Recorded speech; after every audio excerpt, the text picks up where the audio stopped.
2016 to September 15th. Good grief. Call the meeting to order at 7:06. We are minus the secretary this evening. Would anyone like to take that position for tonight? Anyone?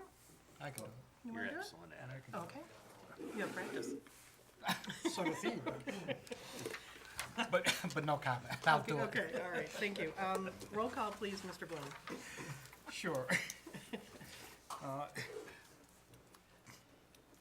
Member McDougal. Here. Member Tominelli. Here. Member Garvey. Here. Member Batcha. Here. Member Bloom is here. Member Olgiati, as I understand, excused is absent. excused.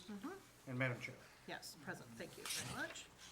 May I have approval of the agenda as presented, please? So moved. Thank you, Mr. McDougal. Second? Support. Mr. Batcha. All those in favor? Aye. All opposed? Motion carries. May I have approval of our minutes from our June 16th, 2016 meeting? We were all provided a copy in our packet.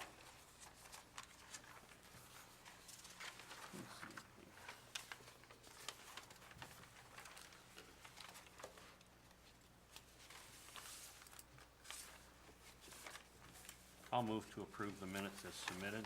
Thank you, Mr. McDougal. May I have a second, I'll please? support. Mr. Bloom. All in favor? Aye. Opposed? Motion carries. Thank you. Our hearings and reviews. Mr. Bloom, would you please read our first item? Sure. The first item under hearings and reviews is case number 15-16 PUD, Ashland Woods Estates, Emerald Green Properties, property number 17-12-20-226-003 and 17-12-20-202-009. These are two properties located between Ashland and Metro Parkway, east of Coleridge, west of Prentice.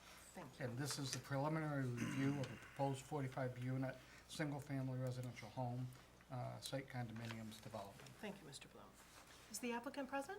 Madam Chair, Yes, sir. before we start, Yes. I think it's appropriate for me to announce to the Planning Commission that me and the applicant have a long-term business relationship. Okay. Our business is not in land development or real estate development, it's in construction. So I have been privy to this project over a period of time. My involvement has been limited to just advising the applicant on township process procedures and limited to whenever there was conversation relative to any specific design intent, then I deferred the applicant to CPM. And I've got no financial interest in the project, but I'll defer to the Planning Commission to your recommendation if I should sit Do you on the feel case. that your relationship with the applicant will affect your decision-making in any way, shape, or form in following the PUD standards and such? It will not. Okay. I do not have a problem with Mr. Batcha remaining. Anyone else? I don't have any I problem. see no conflict, Okay. not in the definition of conflict Okay, that would I think warrant we're- that. I think we're comfortable with that. Okay. We have a planned unit development this evening, and this is our preliminary meeting where we are gathering information, picking your brain, you're picking ours. We're collecting as much information as possible. No decision will be made tonight. We are just in the fact-collecting stage. So with that being said, would you like to come forward and tell us who you are, please? Absolutely. Good evening. I'm Joe from Gateway Engineering, and I'll be representing the landowners. Okay. So I kind of like this format because it kind of puts us in front of the board to see exactly, brainstorming, and you guys can see where, how we assemble plans and how we put them together and our line of thought, and then, I can see where the planners are coming from. So thank you for having us tonight, and with no further, I will start I prepared a small PowerPoint presentation That's wonderful. Thank you. that and I understand that most of you are probably very familiar with the property, perhaps more familiar than I am, but I went ahead and added some pictures of the property so you can see it as it stands today, okay? So like you originally said, the property is located it's located on Ashland Road. And it, you know, it has Ashland Road to the north of it, right over there. And this is the property in question. And there's two lots that total approximately 20 acres. And on the south side, it has Metro Parkway. So it's defined by these two roads. On one side of the property, we have an apartment complex. And on the other side of the property, and on the north side of the property, we have a subdivision. This subdivision here, Riverbend Park, is RC1 zoning. And across the street is Sunkist, and it's also R1C zoning. Where on the other side, where the apartments are, that's zone multiple. So these are some pictures of the property as it stands today. These pictures were taken, I believe, sometime in May, when there was the trees were still not green. So this is a picture from Ashland Road, looking at the property. And this is the, you know, this is the ditch in front of the property, and this is where the pond, just to give you, you know, where the pond would be, okay, this grassed area. This is a picture from Metro Parkway, and you can see that's heavily wooded on that side. And I do have the plans in here, so, you know, we can go over it. So this is Metro Parkway, and you can see the woodlands. It's kind of pretty thick, and it has some power lines back there. This is looking north, and this is the apartments. On the adjacent side of the property, they have carports, and these are the apartments in the background. And here's the apartments again, 3-story, you know, dwelling. And this is the limits of the property on one side. And then this is the opposite side. This is Riverbend subdivision. Yeah, the west side. And this is 16 Mile. This is the woods that we saw, and this is the power line. So this is the rear of the property on the south side. And then here it is, a nice picture of pretty much in the middle of the property. And, you know, we're looking at the apartments on one side here. And I can't make that out, but I think, yeah, it's just the color of the, yeah, I think this is looking north at Sunkist, right? That's Sunkist. It looks better on my computer. And then again, we're back to the front.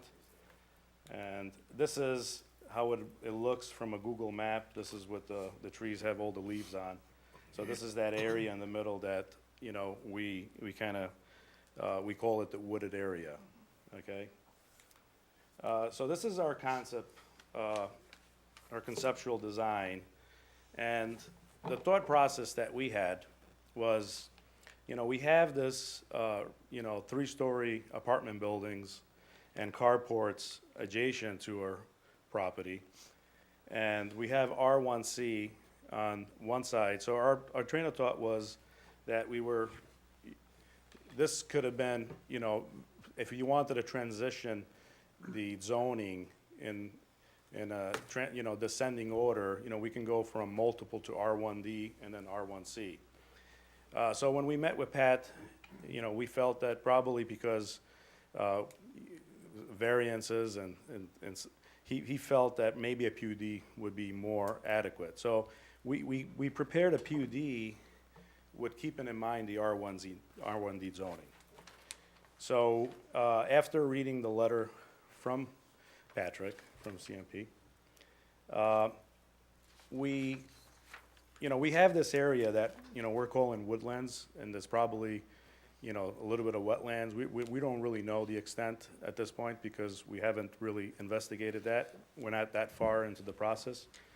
And I calculated the area that we have, and it's approximately 16% of the total acreage. So it's not quite 25%. If you look at the comments that I got from Patrick, talked about setbacks and road, you know, road width. we're offering a 60-foot right-of-way, so it doesn't make a big difference, you know, from 24 to 28 feet, because it's still within that 60-foot right-of-way. As far as the setbacks, we actually meet the setback requirement, except that we're actually pushing the house 5 feet forward. So we have 35 feet in the back and 25 feet in the front, instead of 30 feet in the back and 30 feet in the front. So it's pretty much this, it's the same building envelope, we just pushed the house forward to stay away from, you know, mainly on that side, to stay away from those carports and the wooded area and the, you know, in Metro Parkway.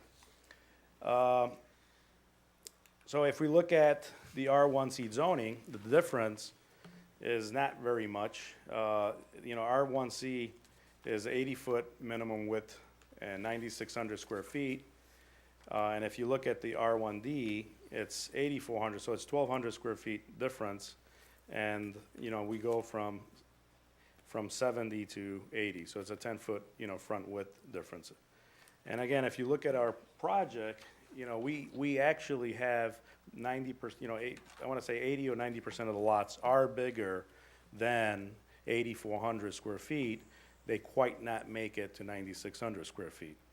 Now, if we were to make these 120 feet long versus the 110, we would be pushing this road 10 extra feet, and then we would be 20 feet more into that area that we're trying to preserve. So that was our thought process when we prepared these plans. And, you know, we're here now to hear some comments, you know, from the planners to see if this is the right road for us to take or not. Thank you. Okay, that's it? Yeah, that's it. Okay, all right. So you brought up the letter from CPM. I brought up the letter, yes. And we are confronted with the lots not meeting the requirements for the R1C. We talked about that, you talked Correct. about that. Yes. The front yard setbacks, we talked about that. The roads are required to be 28 feet and must be public. Section 17.33B4A requires 40 acres for a residential PUD. And then we're allowed to waive that.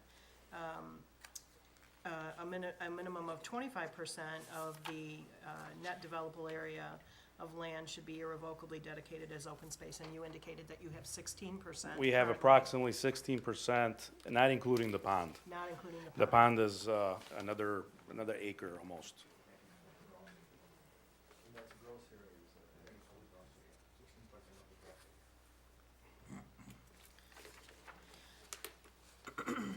And then on page 2 are 6 items that Can't do we need to take into consideration in order to determine if this is a viable plan. So with that being said, do any of the commissioners have questions for the applicant?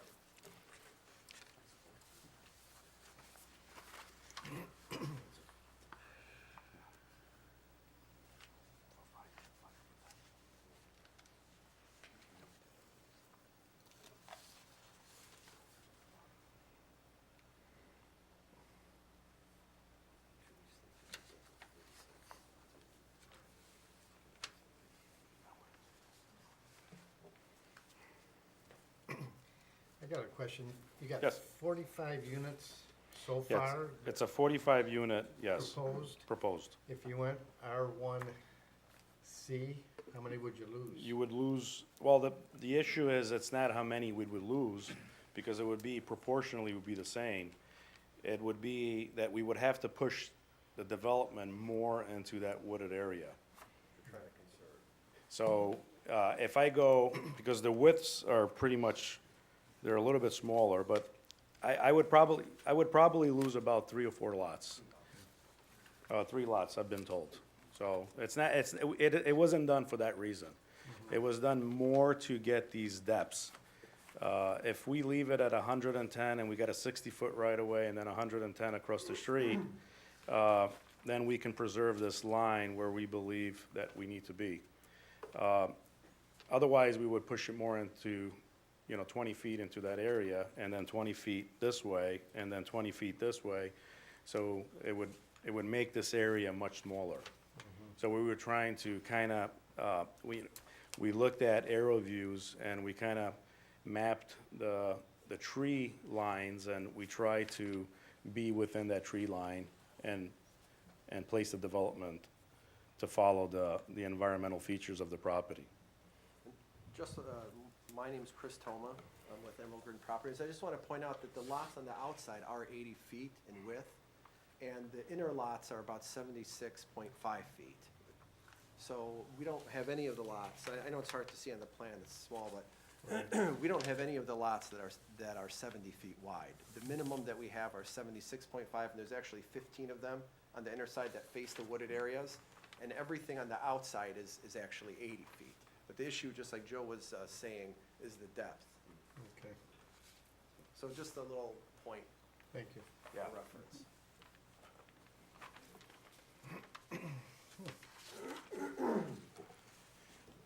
And you indicated that you pulled the houses forward, or the building envelope forward If you on look, the west side of the property, and then just visually looking at this, it looks like they're all in line that way, so the rest of the property is that way as well, correct? Every other yeah, what we lot? did is, at the request of the developer, we have a 25 feet front setback from the right-of-way line, not from the road, from the right-of-way line. And in the rear, we are offering a 35 feet versus the 30 feet required. So, I mean, we can push the house back 5 feet and make 30 and 30 as required by both R1C or R1D. In this particular development, we felt that it was better for us to have a bigger backyard and put it further away from the apartments as much as we could, even though it's only 5 feet. So we can do maybe some landscaping buffer, when we come back with, a final site plan. Likewise with Jefferson as well, too. So, Yeah. we're 16 miles. 16 miles, Yeah. right. 60. Okay.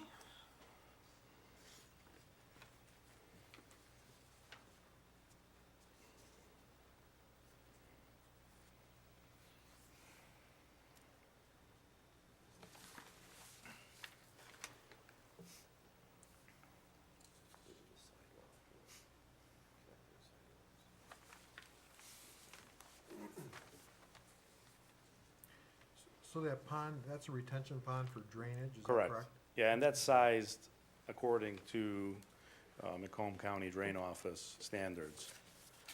And again, this is a concept at this point, we may move it on the east side of the property, depending, once we do the topographical survey, but it is sized adequately, and we'd like to keep it there if possible.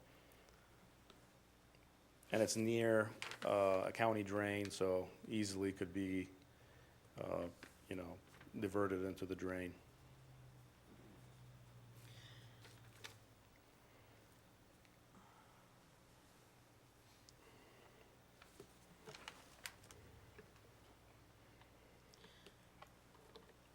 You indicated earlier in your presentation that the center area that's green there, you weren't exactly sure the status is. Are you talking, is that a wetland, or do you know that's a wetland or not a wetland? At this point in time, no studies have been done. Okay. And I'm not a wetland expert, Yeah, but it is a woodlands, yeah. for sure, and there is some wet areas. We just don't know if it is wetland, the extent of it. We're gonna get somebody to go out there and look at it. And then also that gives us to maintain the 50% of the trees, which is an Yeah. ordinance that we have to meet. So that kind of was perfect situation Yeah, for us yeah, to leave it yeah, there. I get that. Where my question's coming from is number 5 in the CPM letter, talking about 25% net developable area being irrevocably dedicated as open space, and then we have, it says there that, all undevelopable areas, including open bodies of water and regulated wetlands, shall not be counted toward the developable area, so your 16% may.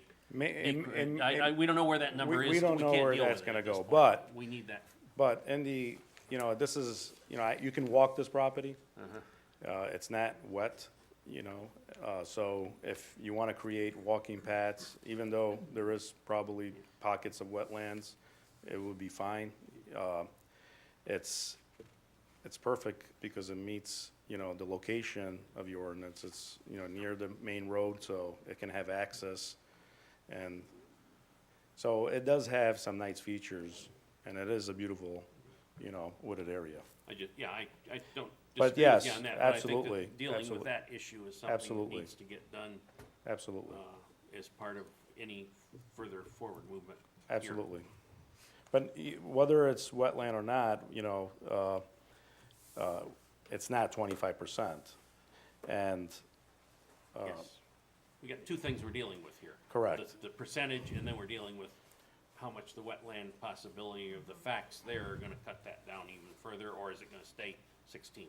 correct. Yeah, recognize that.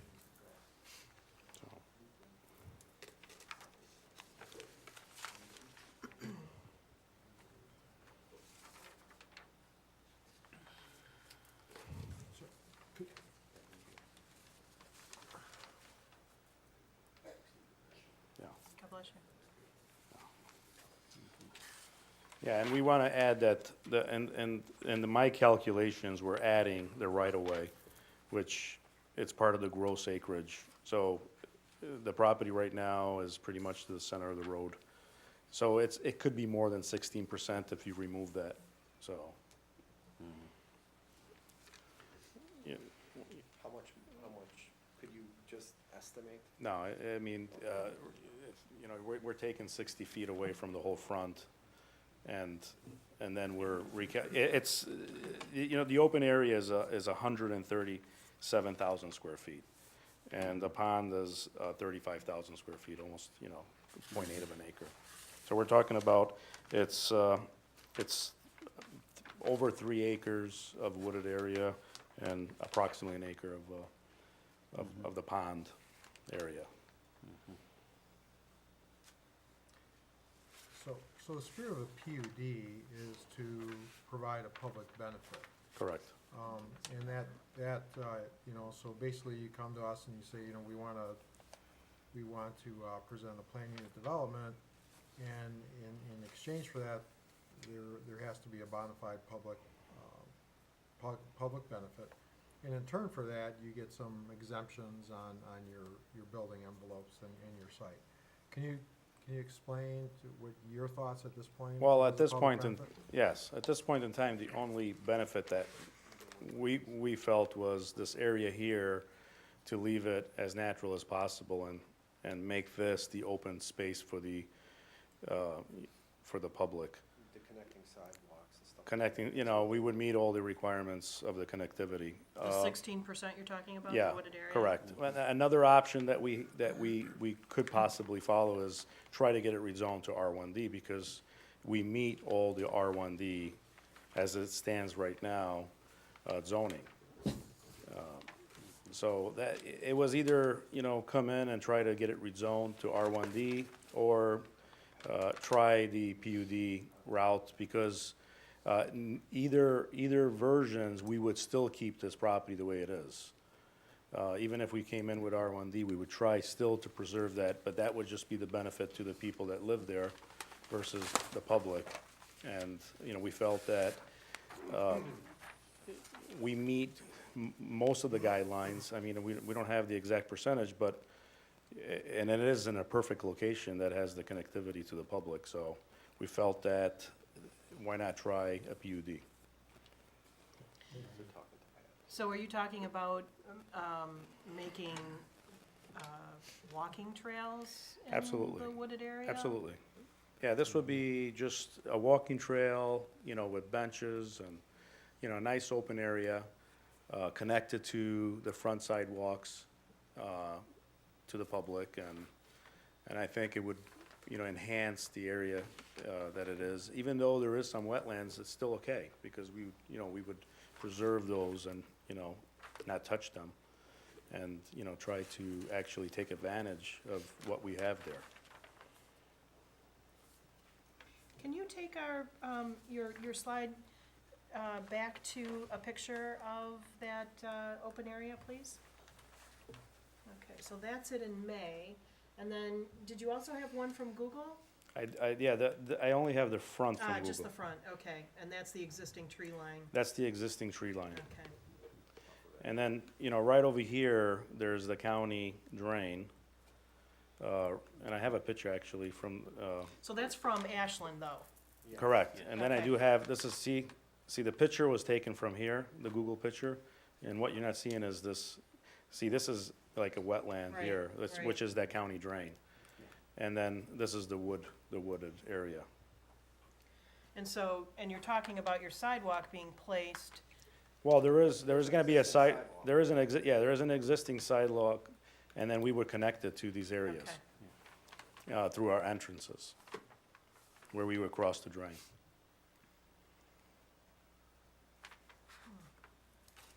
We've got that on the plan, can connect with that. Yeah. Yeah, I see here, Exactly. on the corner of Okay. your nautical Yep. lane. Yeah. Oh, and then again here. And then on the Yeah. other side as well. And then it's just matters of connecting to, the wooded area. Which we'll do that in between two homes, we put a walkway. And those, they're pretty tight, aren't they? Yeah. Yeah, you can mention that, that's a point. So it looks like on your, probably between your first parcel and the end of the property here. I'm seeing two areas down here between parcels 33 and 34 and 35 and 36. Ah, I'm seeing what looks like it might be an easement to go between the houses, kind of similar to the way we've got easements through to schools in a couple of areas in the township. Is that what you're talking about? Is that what you're talking about for the access? So people would walk down Yeah, right through over the here. subdivision? Yeah, like walk right over down here, through there would here be- and then go through these two areas? Yeah, and we would go Get in through, there? yeah, exactly. We would create some, some trail that comes in here. If you look at the PowerPoint, this is the sidewalks that come in, and then we would create some trails that come in from here. I think that line you're looking at, Mr. McDougal, is a dimension line if you really zoom in close on it. Yeah, between that's- 36 and 35? See how that's, I mean, we would, if this is something that is acceptable, then we would, blow up those areas and detail them so you can see exactly what is it that we're trying to do. I was just Yeah. told by one of my associates that we may have the 25% because in the calculations that he ran, right before the meeting, it did include also the drain, in the gross acreage of the property. So once we remove the right-of-way and the drain, the property acreage will get smaller, but the 3.7 acres is still the same, so we may get closer to that 25%. I'm not sure exactly how much, but, Yeah, but the next time we meet, you'll come in with those. oh, yeah, facts. absolutely. So You know, forth. right now, this is just to And- see if, Just to kind of hit And, it. yeah, and, yeah, the whole issue, and I'm talking about the access and the people coming in and getting into those trails from Correct. other areas. I'm just saying, yeah, that seems to me to be an issue. I don't see it set forth clearly enough here. I want to see it. absolutely. That would be for us to figure much out how more to make clearly it work. defined. Yeah. But we can do it. I mean, it's feasible.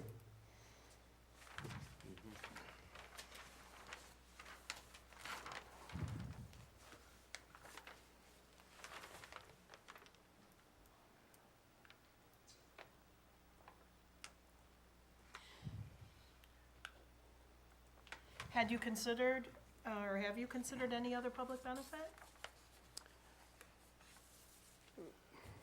Honestly, that's the only one that we feel that we can offer at this point.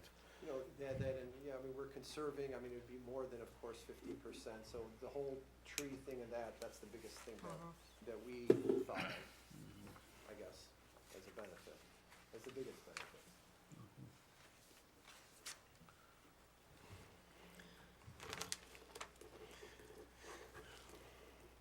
If you go back to if we go back to the original picture, you'll see that there's a lot of subdivisions in the area, so. Are we able to suggest? So this would be like a park Is there any way, that would be available for all of, I don't know how you connect to a bike path. That's almost impossible Yeah, that's what I'm across thinking. 16. Yeah, I That's gonna be a public road. Well, there is a, Other properties. there is a cross-section to So what 16. I'm thinking about is, exercise, there are trails there, if they erect some exercise Right. equipment along there. Play type of thing equipment. for people who are putting exercise equipment in there.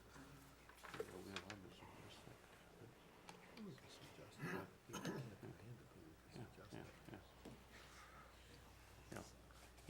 Your indication that you made that, you didn't see other things that could be done for public benefit. You're gonna have trails in here that you're basically gonna invite. Oh, on the 16 Mile. surrounding- No, I'm talking about trails inside your internal area here. You said you're gonna put trails in there. And you're gonna basically, by that, you're gonna invite the neighbors all around to come in and walk on your trails. Absolutely. It might be a public benefit, it might be more inviting if you put up, and I've seen it in some communities where people put up things like exercise equipment, stair-step Oh, I stuff, know. that kind of thing, through an area to, where people who are walking can also stop and do various exercises. A playground type of piece or two for the kids, Absolutely. those kind of things. I'm not saying that's total solution, but that's a, They have one by where I live in Farmington Hills, they have something like that. it's an idea, I'm not, It's a good idea. just, I mean, if you look at it's up it. to you guys to figure out what to do. If you look at it, you know, we can, you know, even the pond can be a feature. You know, we can put a fountain in there and, you know, it could be a dock, you know, something that, I mean, there's so many things that, you know, we can think about. If this is a concept that the planning commission likes, and then we will, you know, when we come back next time, we will make sure that we have enough features that, you'd be very happy with. With the trails, would you use like wood bark? Yeah, because it is, if, you know, Keep if, it if all parts of it natural. is a wetland, we would like to keep it as natural as possible. That, you know, that was the original intent from the developers. You know, let's keep it natural, it'll be a benefit to the people, let's go in and try to get R1D zoning. And then we kinda thought about it and said, you know what, we can probably make a PUD and make this a public, you know, park. I mean, that was just the thought process. And if you do that, and if you have any of the little exercise equipment, who would maintain it? Well, in your PUD, I believe that, the trails would be deeded over to the township. So it would be a township, you know, maintenance. We wouldn't want that. I mean, We wouldn't wanna do that. That'd have to be something probably managed by the association. We wouldn't wanna take on that burden of the township. well, and that's something that we could negotiate, you know, and, you know, we have no issues either way. Whether it stays part of the development with some public access, we can create some cross-access agreements that, you know, anybody can come in and out of there. And then the ownership would remain to, you know, Ashland. Is this an association? Yes. Yeah, it's not. yeah, site condo. Exactly. It's gonna be a site condominium. It's like condo, so you got a condo association. Even Take with, care So of it. you'd Yeah. have, you'd Even have a if the road- president and all that, and Yeah, so yeah. they'll have a little budget Dues to and all take that, care yeah. of this stuff. Yeah, usually that's something that it gets approved by the township attorney and, you know, before, you know, everything goes to the county. It's part of the package that. like, Okay. yeah, like, even the road, we would consider that private, I mean, because it's a site condo. Yeah, but I think I talked to, does it make a difference, the width of the road, if it's whether private versus public? Well, the township doesn't permit private roads. Okay. The planning commission and the board, I suppose, if they desired as part of the PUD, could look at a private road, but the policy has been public roads for site condominiums or subdivisions. See, if I could just ask a question then, if, with the last development that we just completed, it was a private road, so the condo association took care of the snow shoveling and everything like that. Of course, we would propose to do that here as well. If it is a private road, does the width change? And I'm just asking this because It would still have to meet the county road standard, which would be the 28 feet. Yeah, I don't see anything in here specifically for that, and that's because, Yes. And the township, of course, provides no snow removal out here. okay. It's, the only snow removal is public, it comes from the county. From the county. And Or from the experience, county, excuse me, yes. yeah, Yes. experience, would be from my subdivision at least, that, 6-inch snowfall on a Monday, maybe the next Monday or Tuesday, a week is when you'll see them.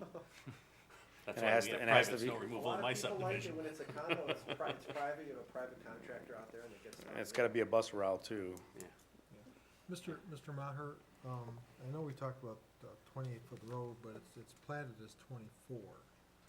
So help Per- me, this is platted with a 24-foot Yeah. road? Yeah, they're showing it as 24 right now. So their request, their discussion topic was, they wanted to hear what the attitude was towards 24 Right, feet. but do we have a right to grant that at 24, or do they have to follow the MCDOR standard? Well, if it's a public road, it's gonna have to meet county road standards, so it would Right, have to be right. 28. There's really not an option on that. So I guess, my thought for feedback is because it would not be a private road, we'd have to do something with that. Well, and in my opening statement, we have a 60-foot right-of-way, which Right, no, is I- the county I- standard. So Yep, I see it. if the road is 24 or 28, it doesn't make a difference. From my design, nothing changes.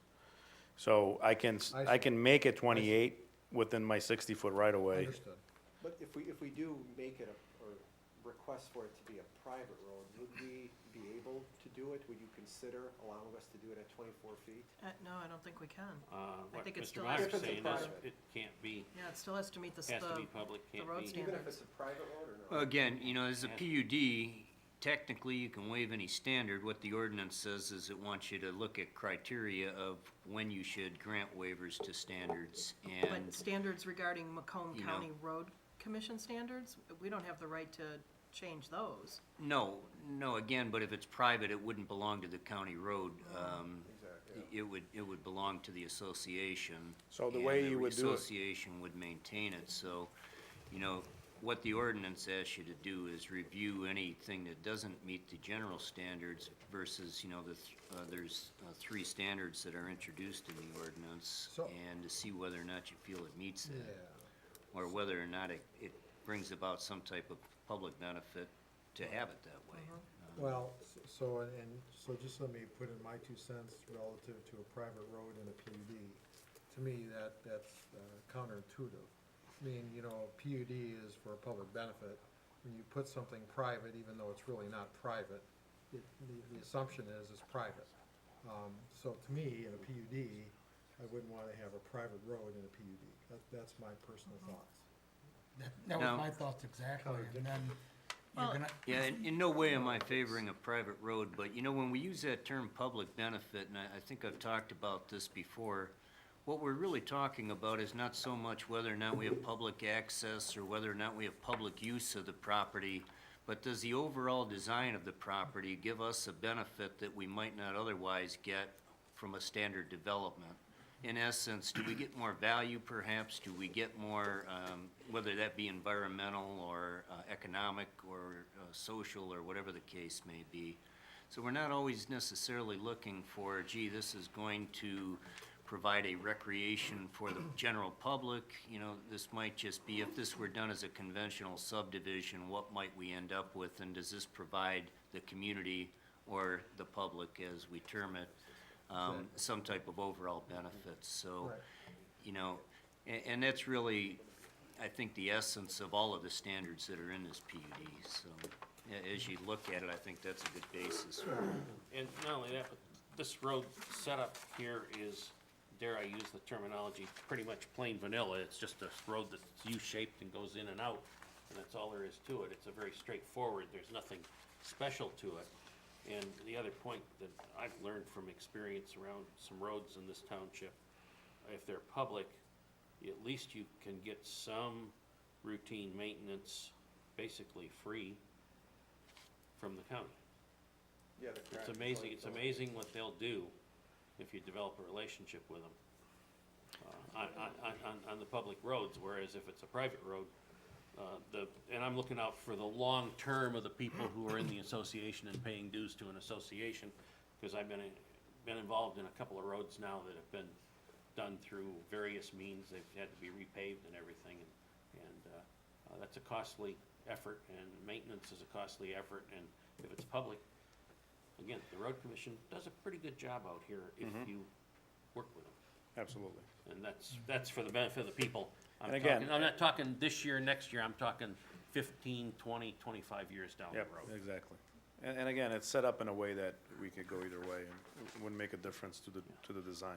It might be a selling point too, to have it as a. Public roads, Because less we just dues. did that to our road, we had to repave it, bring it up to county specs, just to deed it back, or give it back to the county. That was a pain. We had rough roads for a long time. You had a private road, you're saying, before? It was a private. So you live in a And condo. now we, all got together and put in our money to bring it up to county, specs. Yeah. So now they're gonna maintain it. Well worth it for us, you know? And we see the benefit as well. I mean, it wasn't, you know, the main thought process at this point. We can very easily, you know, meet the county requirements and make it public, you know. Nothing worse than having a manhole covered, go down about Yeah. a foot or two, and all the residents, all the associated. Having to be assessed for Everybody- maintenance and repair? Yeah, absolutely. Something to think about, I guess.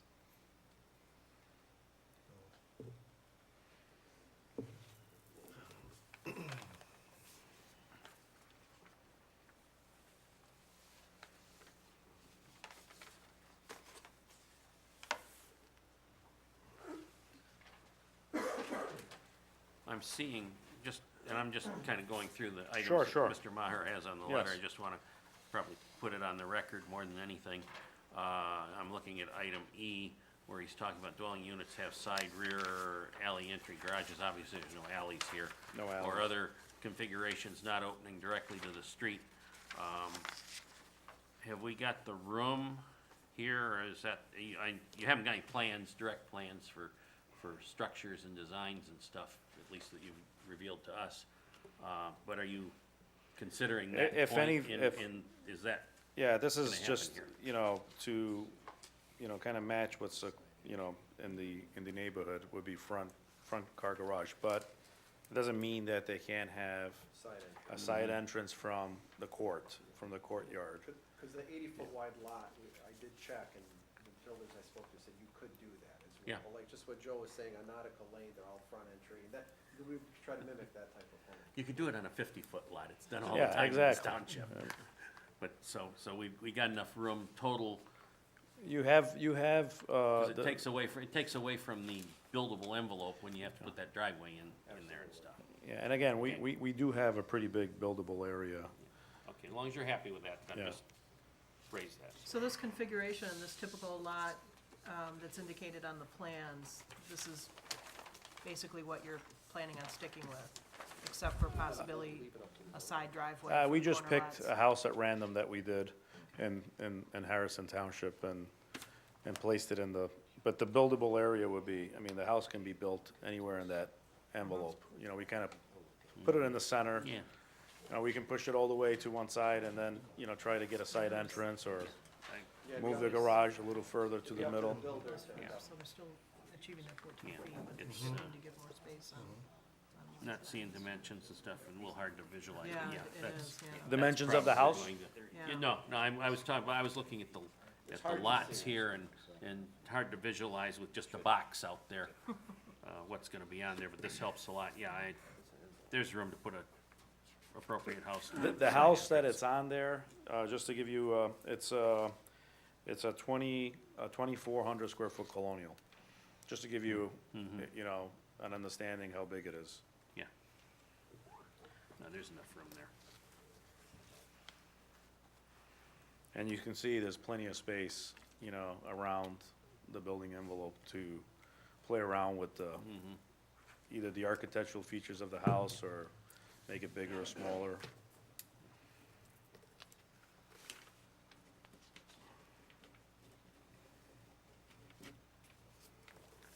Okay. Any other questions?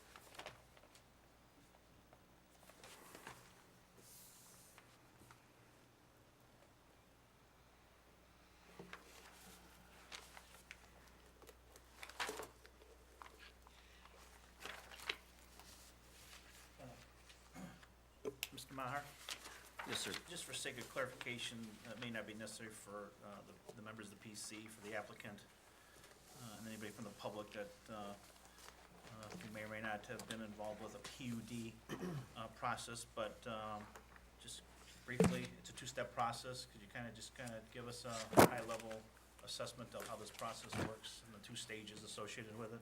Sure, absolutely. The first step is where we're at tonight. It's basically a concept phase. The applicant is supposed to have an opportunity to come in, which they have tonight, give us a overview of their idea, show us why they're doing it, explain why they've asked to vary from certain portions of the ordinance, and show why the development might be more beneficial than a conventional development on the same piece of property. And upon their presentation, it gives the opportunity of the planning commission to give comments. Hey, I really don't see this as something that really is providing much of a difference between a standard development or whatever the case may be. I think some of the discussions I had with the development group was centered around the setbacks, is how it got started.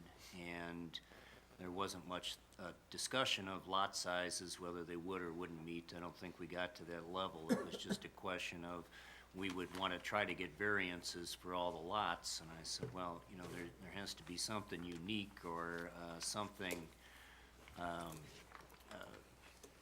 basically a practical difficulty associated with the property itself.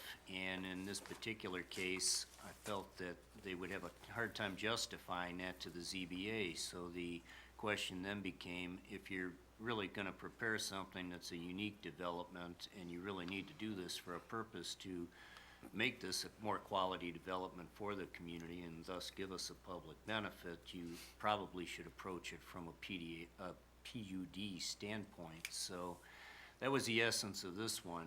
Now, the second stage is to come in with a final application phase. At that time, they may take comments that were given to them tonight, and they may address it on the final application. They may come back with the exact same plan and say, we listened to you, but we disagree. And you may say, well, that's good, we disagree too. And, it may not go as successful as they like, but the whole idea of this interchange is that we allow them to hear some of your concerns, you to hear their issues, exchange ideas. And if someone absolutely hates it, it gives you an opportunity to, in a nice way, say, I hate it.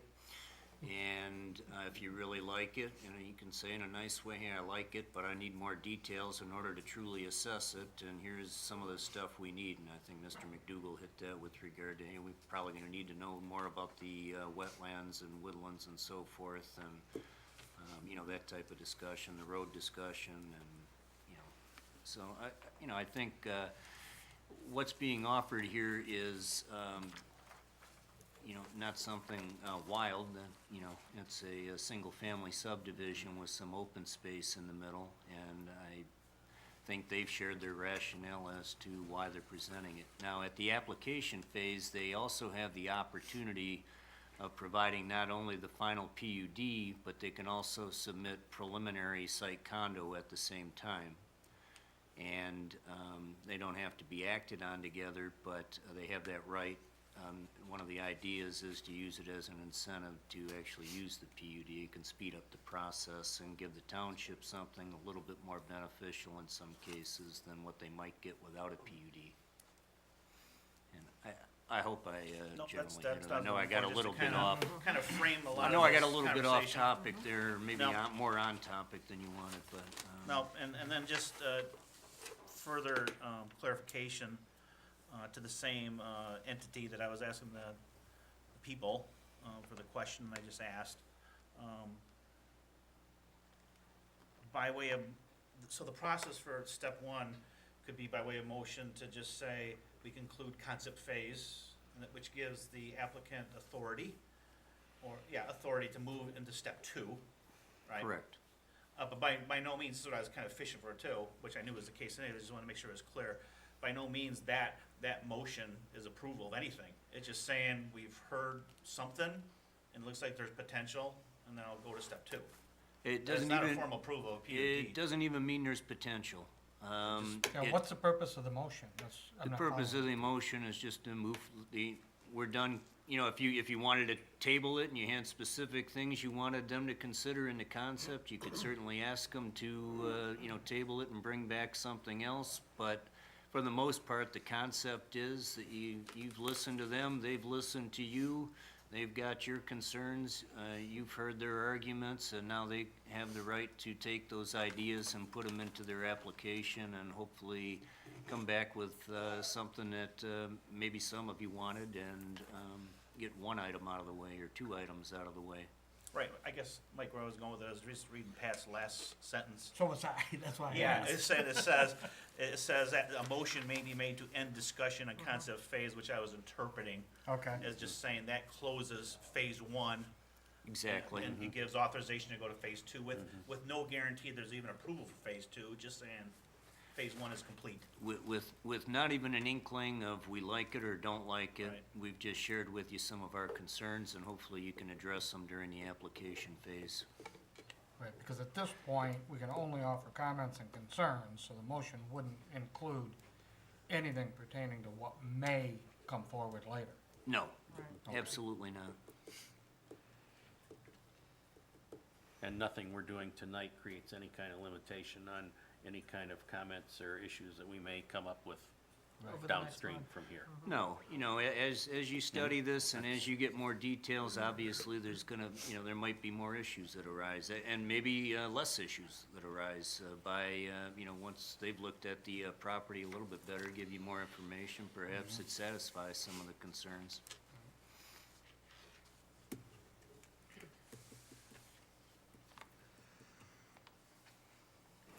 Any other questions? I have a question, I guess, for Pat. In this process, there will be a public hearing. Public will obviously have an Yes. opportunity to express their views. Where in the process does that come in? That's at the formal application stage. There's actually a public hearing here at the Planning Commission and a public hearing at the board as well. Okay. And the board public hearing then is a successor to the planning commission's, whatever PC does, then that is a successor. Exactly. Gives Basically, people, we're in a position to recommend. you will be We recommending recommend, we only. don't make a final. Right, and then the board Decision. would determine blah, blah, blah. Right. Right. And in that process, and I'm just thinking ahead and not suggesting that anybody will say anything in particular, but we've seen in the past the tension between development and leaving the green areas green. And we've seen that in this very area, so I think we can expect that to come forward. So there's always this tension between development and maintaining the open space or green areas. So I just want to point that out. I think we're going to be hearing comments about You're saying from the citizens? that. So I don't know if you want to address how, you know, where, with that tension, why this PUD actually is a benefit, or is just a continuing encroachment on the open spaces. Well, again, yeah, it is a benefit because we're conserving trees and we're making it accessible to the public. And then, you know, adding some amenities that, you know, we would kind of look at other PUDs in the area and see what they have done, maybe visit a few of them and see if they had any challenges in maintaining theirs. And then when we come back, we would bring that information to the board.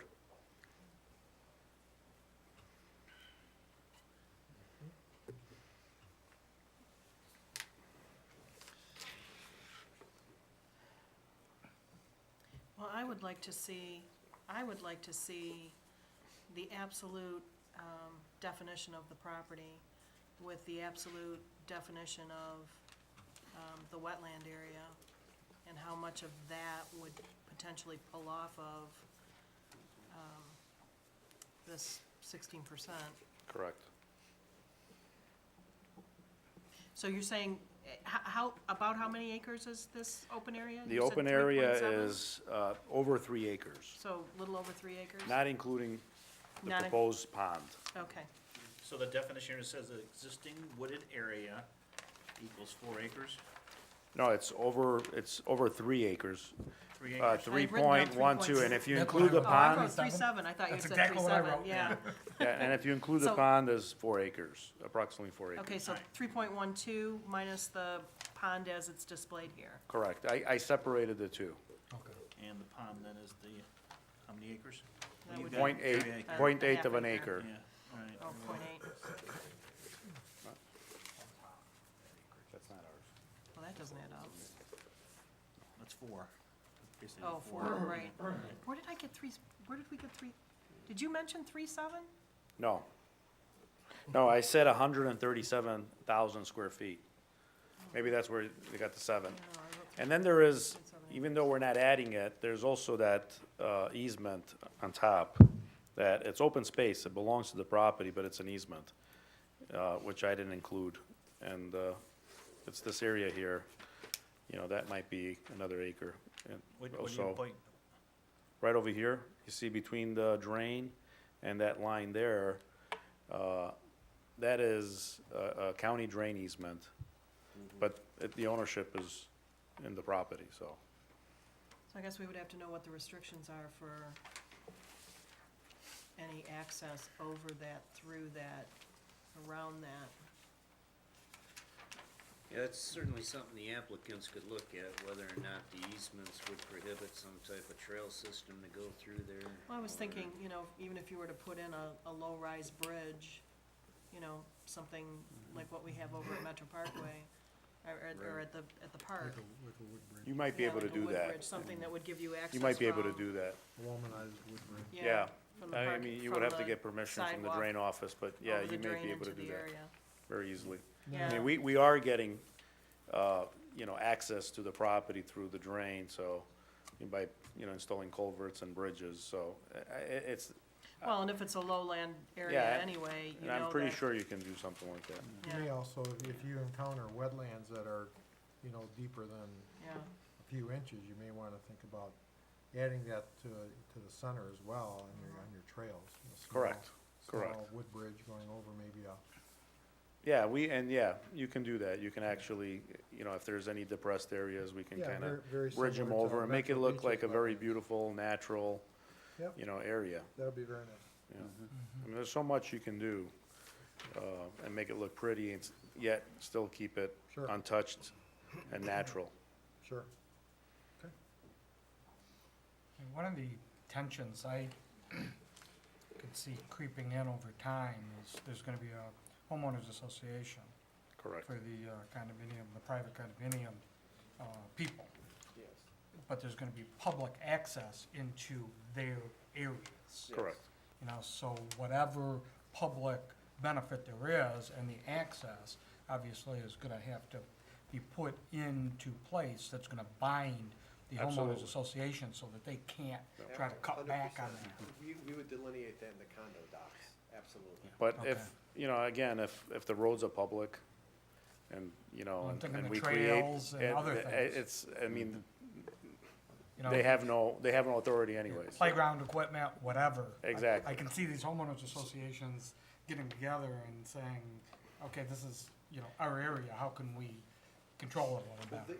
yeah, They wouldn't be able to if we make it a public area. Right. Okay, And it would be spilled out in in the the deed, condo and docs, then when they buy the a condo, house, they would get all that. so information. it would be recorded with Okay. the township.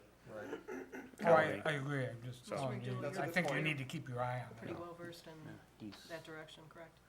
Yeah, I'm sure, I guarantee there are some technical difficulties with developing language in that type of a document to accomplish what we're talking about.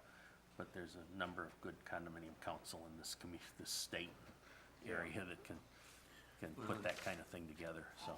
And we would also expect a PUD planned unit development agreement, which Oh, is yeah. basically just a development agreement, a contract to be submitted as part of this project. So the development agreement would probably be stronger than the master deed in terms of not having modifications made without the township being aware of it and so forth. So it's typically a much stronger document in that respect. Do those PUD agreements, they don't go on the public record on registered deeds, do they? Yes. Oh, they do? Yes, they do. Okay. All right. I should say, yes, they should. I assume Thank you. Most communities do record them, yes. Later.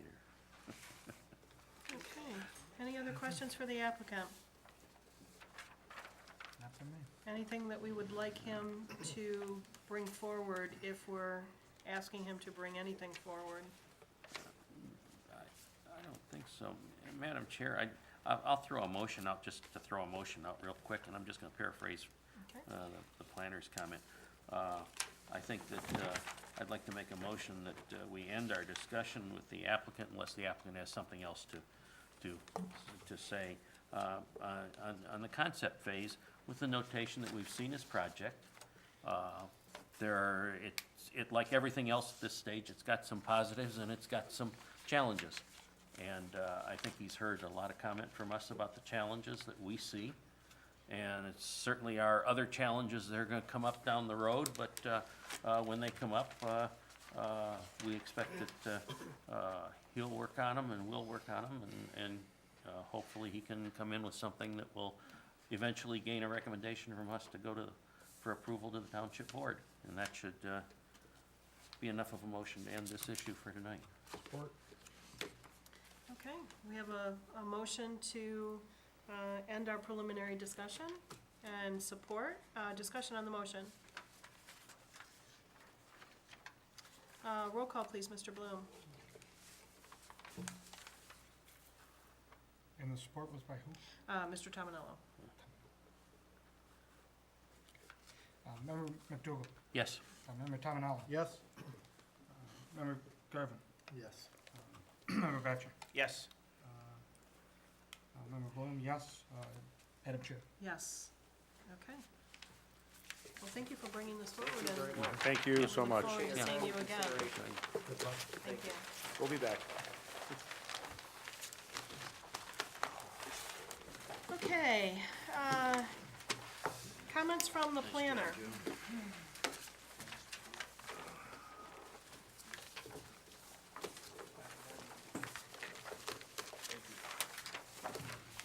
Comments from the planner?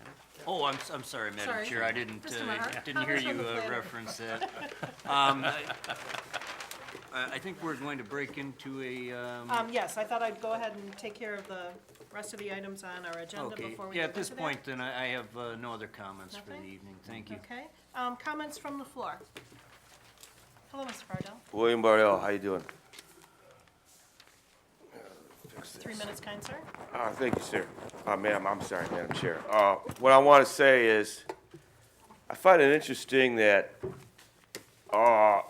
we calling this a, single-family site, but we don't have the 30-foot front setbacks. And I find it interesting that we've got developers that want everything, and they don't want to give. Sure, you might have the apartments on one side, but you got McMansions on the other side, so, I'd like to see a 30-foot setback, and I would like to see some playground equipment with the condominium, association paying for the maintenance of that. And I would like to see, county roads in there. 30-foot front setback, that's the law, that's the rule. 30-foot front setback, I don't know, it's not that difficult. Or just put in single-family houses, like it says here. It's supposed to be single-family houses, but it's a condo association. That's fine, but you gotta have a 30-foot front setback. It's not that difficult. It's a 30-foot front setback. That's why they call it houses, single-family. It's a 30-foot setback. You have a green zone in the middle with your jungle gym. Your condo association maintains it. They don't give it to the township to maintain. Thank you. Thank you, Mr. Bardell.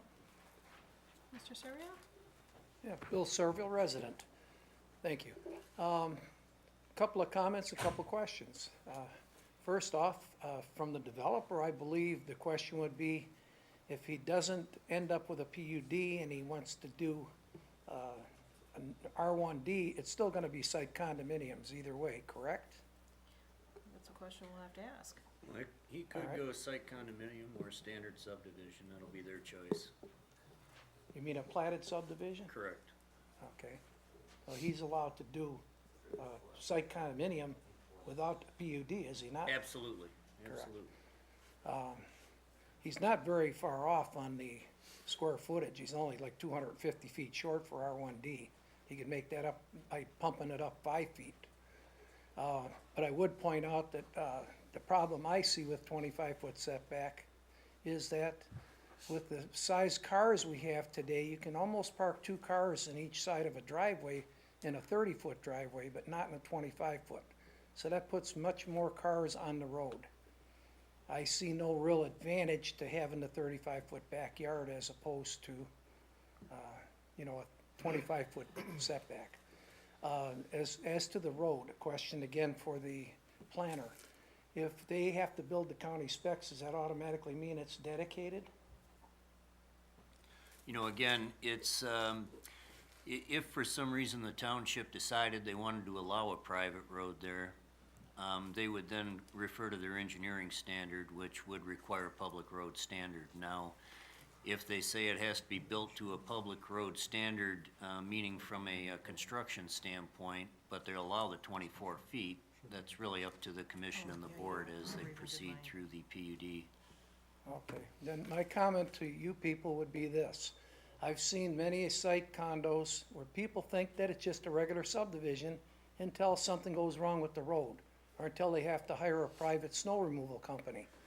I think it behooves public officials to discourage private roads, if you will.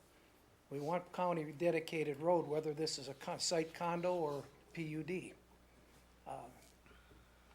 Thank you. We have to, I guess, protect the public beside themselves. Thank you. Thank you, Mr. Severino. Anyone else? Okay, any comments from the board? Motion to adjourn, please. I'm sorry, our next meeting is Thursday, October 20th, 2016. The leaves will be changing. Snow will be in the air. May I have a motion to adjourn, please? Mr. Bloom, may I have a second? Second. Mr. McDougal, all in favor? Aye. Opposed? Motion carries. Thank you, everyone. That concludes our planning commission meeting. We are going to take a couple minutes to switch over. We're gonna be having a workshop this evening to discuss our perfecting amendments. So, Mr. Senstock? Take care of Thank you. yourself, Joe.